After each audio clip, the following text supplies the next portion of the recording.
Hello friends, இந்த video நம்ம என்ன பார்க்க போகிறோம்னா நெட்வொர்க் மூலிமா எப்படி வந்து ஓஎஸ் வந்து இன்ஸ்டாலேஷன் பண்ணுறது அப்படிங்கிறத இந்த வீடியோ பார்க்க போகிறோம். அப்படின்னா என்னன்னா, இப்போ உதாரணத்துக்கு நீங்கள் ஒரு டெஸ்க்டாப் கம்ப்யூட்டர்லையோ இல்லை லேப்டாப்லேயோ வந்துட்டு ஒரு ஓஎஸ் வந்து நீங்கள் இன்ஸ்டாலேஷன் பண்ணுன்னு வச்சுக்கோங்க.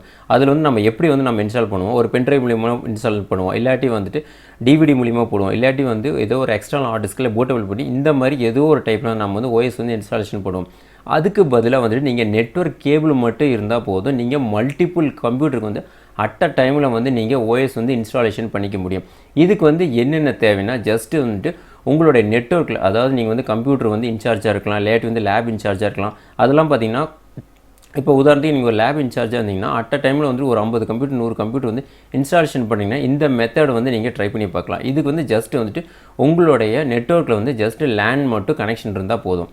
நெக்ஸ்ட் வந்து பார்த்திங்கன்னா, உங்களுடைய மதர் போர்டில் வந்துட்டு PXE பூட்டை நீங்கள் எனேபிள் பண்ணிட்டு பண்ணி வச்சிட்டிங்கன்னா போதும். இந்த மெத்தடை வந்து நீங்கள் ட்ரை பண்ணி பார்க்கலாம். மெயின் என்னென்னா, இந்த ஓஎஸ் வந்து நெட்வொர்க் மூலமாக பூட்டபிள் ஆகி இன்ஸ்டாலேஷன் ஆகுதில்லை.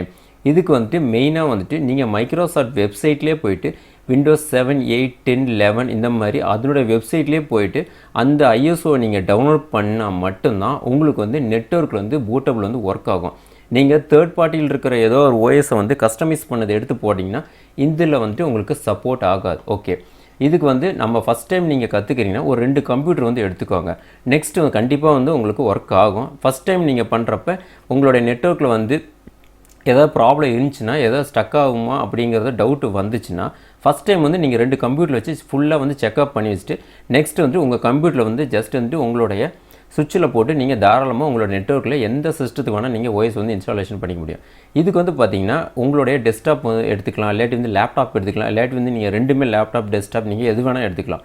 நெக்ஸ்ட் வந்துட்டு உங்களுடைய கம்ப்யூட்டரில் வந்துட்டு உங்களோட லேன் போர்ட் இருக்குமில்லே, அதாவது RJ45, அது வந்துட்டு 100 Mbps இருக்கலாம், இல்லாட்டி வந்து ஜிகாபைட்டாக இருக்கலாம். நெக்ஸ்ட் வந்து பார்த்திங்கன்னா உங்களுடைய மதர் போர்டு வந்துட்டு PXE பூட்டில் போய்ட்டு நீங்கள் எனேபிள் மட்டும் பண்ணிங்கன்னா போதும். உங்களுக்கு வந்து இந்த மெத்தட் வந்து ஈஸியாக நீங்கள் வந்து ட்ரை பண்ணி பார்க்க முடியும். ஓகே, இதுக்கு வந்து ஃபஸ்ட் டைம் நீங்கள் பண்ணுறப்போ ஒரு 2 கம்ப்யூட்டர் மட்டும் எடுத்துகிட்டு கன்ஃபார்ம் பண்ணிக்கோங்க. இந்த மெத்தட் வந்து உங்களுக்கு வந்து கன்ஃபார்மாக வந்து ஒர்க் ஆகும். இதில் வந்து பார்த்திங்கன்னா இதுக்கு வந்து நீங்கள் ஸ்பெசிஃபிக்காக நீங்கள் எதுவுமே நீங்கள் வாங்க தேவையில்லை.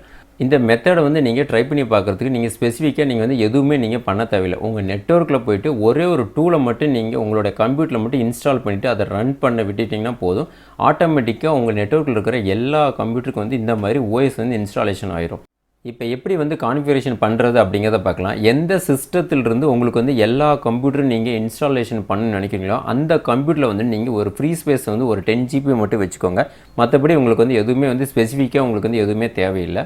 ஓகே, அதுக்கு நீங்கள் ஃபஸ்ட்டு என்ன பண்ணணும்னா ஒரு விண்டோஸ் ஓஎஸ் வந்து ISO ஃபைலை ஃபஸ்ட் நீங்கள் டவுன்லோட் பண்ணி வச்சுக்கோங்க. இதுதான் உங்களுடைய ஃபஸ்ட்டு மெத்தட். நான் வந்து Windows 10ன்னு கொடுத்துட்டு ISOங்கிறத நான் கொடுக்குறேன். டைரெக்டாக வந்து மைக்ரோசாஃப்ட் வெப்சைட்டுக்கு போயிடும். இப்போ இதில் போயிட்டு டவுன்லோடு கொடுத்துருங்க. ஒரு டூல் வந்து டவுன்லோட் ஆகும். இந்த டூலில் இருந்தால் உங்களுக்கு வந்து ஓஎஸ் வந்து உங்களுக்கு டவுன்லோட் ஆகும். ஓகே, இப்போ இதை வந்து நான் வந்து டபுள் கிளிக் பண்ணிடுறேன். இப்போ எஸ் கொடுத்துட்றேன்.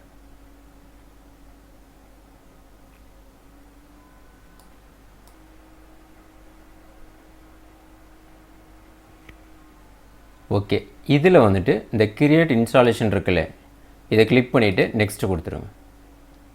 இதில் வந்துட்டு இந்த டிக் எடுத்துகிட்டு நான் வந்துட்டு விண்டோஸ் ஓஎஸ் வந்து 64 பிட்டே நான் வந்து டவுன்லோட் பண்ணுறேன். ஓகே, லாங்குவேஜ் வந்து இங்கிலீஷ் வந்து செலக்ட் பண்ணிக்கிறேன். உங்களுக்கு வந்து 32 பிட் வேணுமா இல்லாட்டி வந்து 64 பிட் வேணுமாங்கிறது இங்கே நீங்கள் செலக்ட் பண்ணிடுங்க. இப்போ நான் வந்து நெக்ஸ்ட்டு கொடுத்துட்றேன். நான் வந்து ISO ஃபைல் தான் எனக்கு வந்து தேவைப்படுது, அதனால் நான் ISO செலக்ட் பண்ணிவிட்டு நெக்ஸ்ட்டு கொடுத்துட்றேன். இப்போ எங்கே வந்து சேவ் பண்ணிட்டோம் அப்படிங்கிறது கேட்குது. நான் வந்து டெஸ்க்டாப்பை செலக்ட் பண்ணிடுறேன். டெஸ்க்டாப்பை செலக்ட் பண்ணிட்டு சேவ் கொடுத்துட்றேன். இப்போ இது ஃபுல்லாக டவுன்லோட் ஆன வாட்டி நெக்ஸ்ட் ஸ்டெப் என்னங்கிறத பார்க்கலாம்.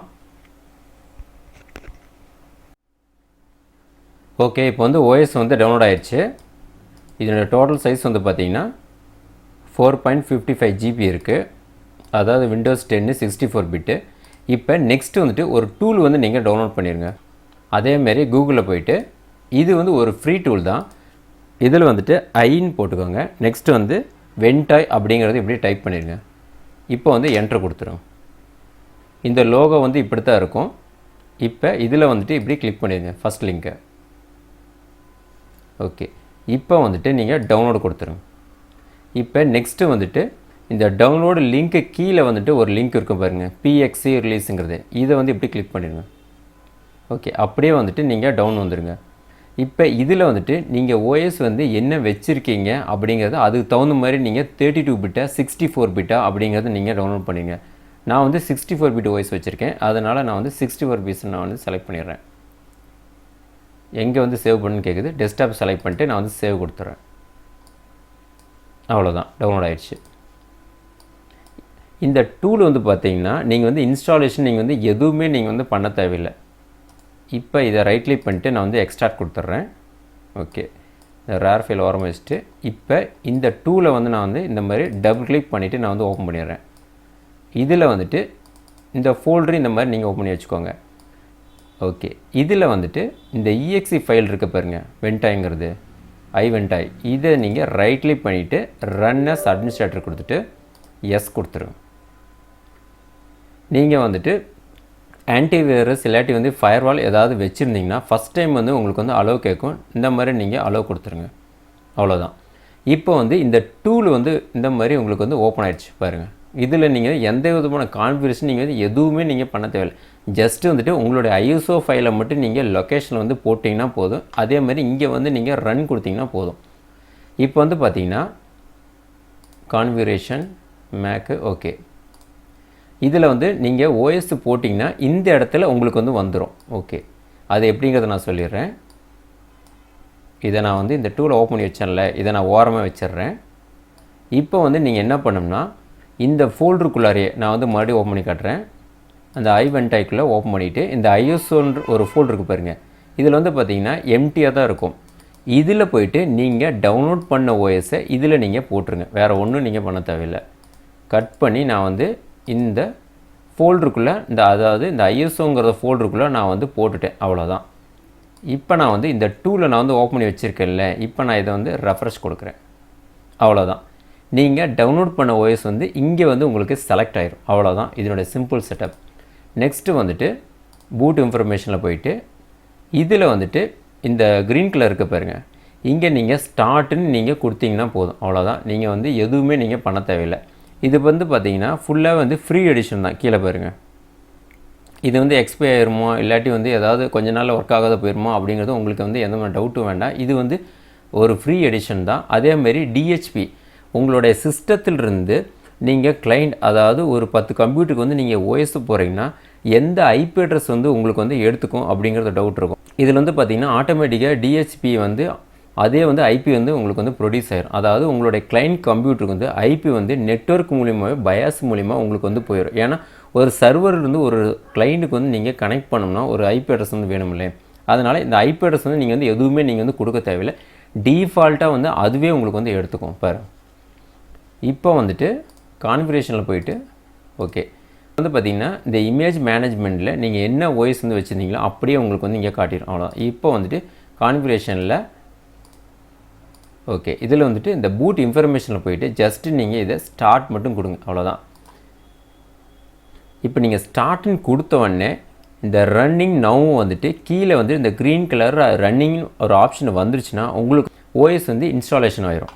இந்த மாதிரி உங்களுக்கு வந்து ரன்னு வந்துச்சுன்னா கன்ஃபார்மாக வந்துட்டு உங்களுடைய நெட்வொர்க்கில் போயிட்டு நீங்கள் எந்த கம்ப்யூட்டரில் வேணால் போயிட்டு பயாஸை வந்துட்டு நீங்கள் PXE பூட்டை எனேபிள் பண்ணிவிட்டு F10 11 12 பார்த்துட்டு பூட்டபிள் ஆப்ஷனில் போயிட்டு நீங்கள் என்டர் கொடுத்துட்டிங்கன்னா கன்ஃபார்மாக உங்களுக்கு வந்து OS வந்து இன்ஸ்டாலேஷன் ஆயிரும். இப்போ கிளைண்டில் போயிட்டு எப்படி பண்ணுறது அப்படிங்கிறத இப்போ பார்க்கலாம். அவ்வளோதான். உங்களுடைய மெயின் கம்ப்யூட்டரில் கான்ஃபிகரேஷன் வந்து எல்லாமே முடிஞ்சுது. இதில் நீங்கள் எதுவுமே பண்ண தேவையில்லை. ஜஸ்ட் இதை நீங்கள் ரன் மட்டும் பண்ண விட்டால் போதும். இப்போ வந்து கிளைண்டில் போயிட்டு எப்படி வந்து OS வந்து இன்ஸ்டாலேஷன் பண்ணுறது அப்படிங்கிறத பார்க்கலாம்.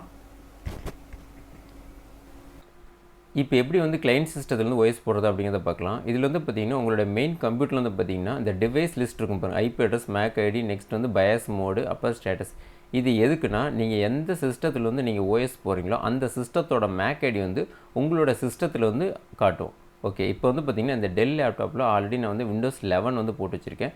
இப்போ நான் இது வந்து ரீஸ்டார்ட் பண்ணிவிட்டு நான் வந்து பயாஸ் மோடில் போய்ட்டு நான் வந்து PXE நான் வந்து எனேபிள் பண்ணுறேன். ஓகே, இப்போ இதை நான் வந்து ரீஸ்டார்ட் கொடுத்துட்றேன். இப்போ இந்த டெல் லேப்டாப்பில் வந்து பார்த்திங்கன்னா பூட்டபிள் வந்து பார்த்திங்கன்னா F12 இதை நான் வந்து கண்டினியூஸாக நான் வந்து ப்ரெஸ் பண்ணிகிட்டே இருக்கேன். ஒவ்வொரு சிஸ்டத்துக்கு வந்து உங்களுக்கு வந்து அதாவது பூட்டபிள் ஆப்ஷன் வந்து மாறும். 10 11 12 மாதிரி மாறும். ஓகே, இப்போ நான் வந்து இந்த டெல் லேப்டாப்பில் நான் வந்து F12 வந்து ப்ரெஸ் பண்ணிகிட்டே இருக்கேன். ஓகே, இப்போ நான் வந்து பூட்டபிள் ஆப்ஷனுக்கு F12 வந்து ப்ரெஸ் பண்ணிகிட்டே இருக்கேன். இதில் வந்து பார்த்திங்கன்னா ஹார்ட் டிஸ்க்கு சிடி ட்ரைவ் வந்து இருக்குது. நான் வந்து PXE பூட்டை வந்து எனேபிள் பண்ணோன்னே எனக்கு வந்து இங்கே நெட்வொர்க் வரும். அது வந்து எப்படின்னா உங்கள் கீபோர்டில் அப் அண்ட் டவுன் ப்ரெஸ் பண்ண வாட்டி இதில் வந்து என்டர் செட்டப் வந்து போயிருங்க. நெக்ஸ்ட்டு வந்துட்டு ஒவ்வொரு மதர் போர்டுக்கும் வந்து சேஞ்சஸ் ஆகும். நெக்ஸ்ட் வந்து இதில் வந்துட்டு அட்வான்ஸில் போயிட்டு இதில் வந்துட்டு இந்த தேர்ட் ஆப்ஷன் இருக்குது பாருங்கள், இன்டர்கேட் NIC கார்டுங்கிறது டிஃபால்ட்டாக வந்துட்டு டிசேபிளாக தான் இருக்கும். இப்போ இதை நீங்கள் என்ட்ரு கொடுத்த உடனே இதில் வந்து பார்த்திங்கன்னா கீபோர்டில் வந்துட்டு அப் அண்ட் டவுன் இருக்கும். இதை நீங்கள் ப்ரெஸ் பண்ணிங்கனாவே போதும், உங்களுக்கு வந்து செலக்ட் ஆகிடும். இப்போ நான் வந்து செலக்ட் பண்ணிவிட்டு என்ட்ரு கொடுத்துட்றேன். அப்படியே கீழே டவுன் பண்ணிவிட்டு இப்போ நான் வந்து எனேபிள் கொடுத்துட்றேன். இப்போ நான் வந்து பயாஸில் நான் எது சேஞ்சஸ் பண்ணாலும் நீங்கள் வந்து சேவ் பண்ணணும். அது கீழே வந்து பார்த்திங்கன்னா இந்த மாதிரி கொடுத்துருப்பாங்க F10ங்கிறது. இப்போ நான் வந்து கீபோர்டில் வந்துட்டு நான் வந்து F10ன்னு கொடுத்த உடனே எனக்கு வந்து எஸ்ஆர்னு கேட்கும், நீங்கள் வந்து சேவ் பண்ணணுமா அப்படிங்கிறது. நான் வந்து எஸ் கொடுத்துட்றேன். எஸ்ன்னு கொடுத்துட்டு மறுபடியும் நான் வந்து F12 நான் வந்து ப்ரெஸ் பண்ணுறேன். இப்போ நான் வந்து F12 ப்ரெஸ் பண்ணோன்னே எனக்கு வந்து பாருங்கள், எனக்கு இங்கே நெட்வொர்க் ஆப்ஷன் வந்துருச்சு. ஓகே, இப்போ வந்துட்டு ஆல்ரெடி நான் வந்து லேண்ட் கேபிள் வந்து போட்டு ரெடியாக வச்சுருக்கேன், சிஸ்டம் டு சிஸ்டம். ஓகே, இதில் வந்துட்டு நான் வந்துட்டு நெட்வொர்க்கை செலக்ட் பண்ணிவிட்டு நான் வந்து என்ட்ரு கொடுத்துட்றேன். ஒவ்வொரு மதர் போர்டுக்கும் ஆப்ஷன்ஸ் வந்து சேஞ்சஸ் ஆகும். ஓகே, இப்போ வந்து DHP வந்து செக் பண்ணிகிட்ருக்கு. அதாவது உங்களுடைய மெயின் சர்வர் வந்து செக் பண்ணும். ஓகே, இதில் வந்து பாருங்கள், இந்த சிஸ்டத்தோட மேக் ஐடி வந்து இப்போ எடுத்துக்கிச்சு. ஃபஸ்ட்டு வந்து இல்லை இப்போ பாருங்கள் எடுத்துக்கிச்சு. இப்போ நான் வந்து என்ட்ரு கொடுத்தோடனே ஒரு பென் ட்ரைவ்லையோ இல்லாட்டி வந்து சிடி ட்ரைவ்லையோ நீங்கள் வந்து OS எப்படி இன்ஸ்டால் பண்ணுவீங்களோ அதே மாதிரியே உங்களுக்கு வந்து ஆயிரும். பாருங்கள், அதே ஸ்டெப் தான் உங்களுக்கு வரும். இது வந்து ஆஸ் யூஷுவல் எல்லாருமே வந்துட்டு Windows 10 11லாம் OS போடும்ல, அதே மாதிரி தான் உங்களுக்கு வரும். இப்போ நான் வந்து இன்ஸ்டால் கொடுக்குறேன்.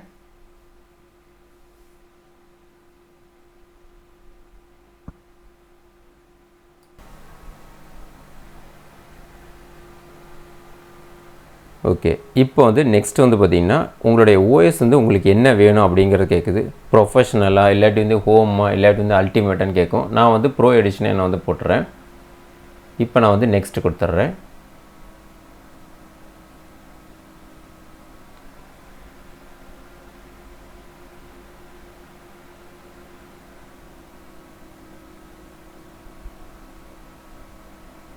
இப்போ வந்து அக்ரி கொடுத்துட்டு நெக்ஸ்ட்டு. இப்போ வந்து பார்ட்டிஷன் வந்து க்ரியேட் பண்ண சொல்லும்.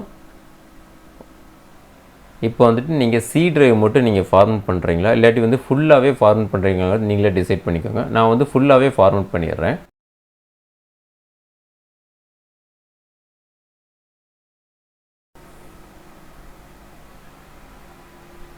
இப்போ ஃபுல்லாக ஃபார்மேட் ஆகிடுச்சு. இப்போ நான் வந்து நெக்ஸ்ட் கொடுத்துட்றேன். ஓகே, இப்போ வந்து ஃபுல்லாக வந்து கம்ப்ளீட் ஆனோட இப்போ பார்க்கலாம்.